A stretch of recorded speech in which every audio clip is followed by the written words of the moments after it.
தென்னிந்திய திரையுலகத்தில் lady super star, அப்புறம் lady Amitabh அப்படின்னு சொல்லப்படுற நடிகை விஜயசாந்தி. விஜயசாந்திக்கு அடுத்தபடியாக அந்த இடத்த பிடிக்கிற நடிகை யார் அப்படின்னா திவ்யபாரதி தான். பிறப்பு 25 பிப்ரவரி 1974. 1990 வருஷம் இவங்க நடித்து வெளிவந்த முதல் தெலுங்கு திரைப்படம் பாப்லி ராஜா. பாப்லி ராஜா பெரிய அளவுக்கு வெற்றி அடைஞ்ச திரைப்படமாக இருந்துச்சு. அதை தொடர்ந்து நிலா பெண்ணே அப்படிங்கிற படம் நடிச்சிருந்தாங்க. அந்த படம் பேசப்படுற அளவுக்கு வெற்றி அடையலை.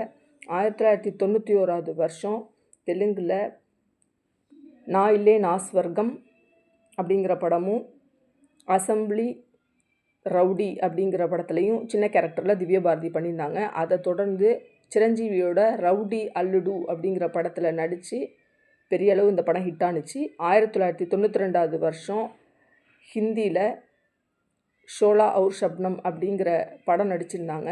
இந்த படம் திவ்யபாரதியோட திரையுலக வாழ்க்கையோட திருப்புமுனை அப்படின்னு சொல்லலாம்.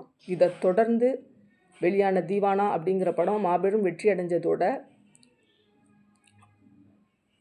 வணிக ரீதியாக பெரிய அளவில் பேசப்பட்ட படம் அப்படின்னு சொல்லலாம். தீவானா படத்தில் அறிமுகமானதுனால சிறந்த அறிமுக நடிகை அப்படிங்கிற ஃபிலிம்ஃபேர் அவார்டு வாங்கினாங்க.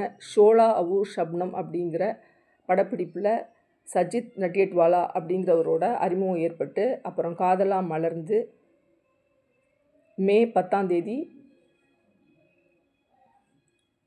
1992 வருஷம் சஜித் நட்டியட்வாலாவை தன்னோட வீட்டில் ஃப்ரெண்ட்ஸ் முன்னாடி திவ்யபாரதி கல்யாணம் பண்ணிக்கிட்டாங்க. 1993 வருஷம் ஏப்ரல் 5 தான் குடியிருந்த துளசி அப்பார்ட்மெண்ட் 5வது மாடியிலேருந்து தவறி விழுந்து திவ்யபாரதி இறந்துட்டதா தகவல்கள் வெளியானுச்சு.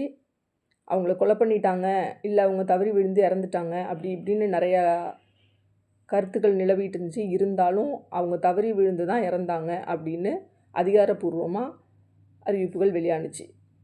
1993 வருஷம் ஹிந்தியில் ஷட்டாரியா அப்படிங்கிற படம் தான் இவங்க நடித்த கடைசி படம்.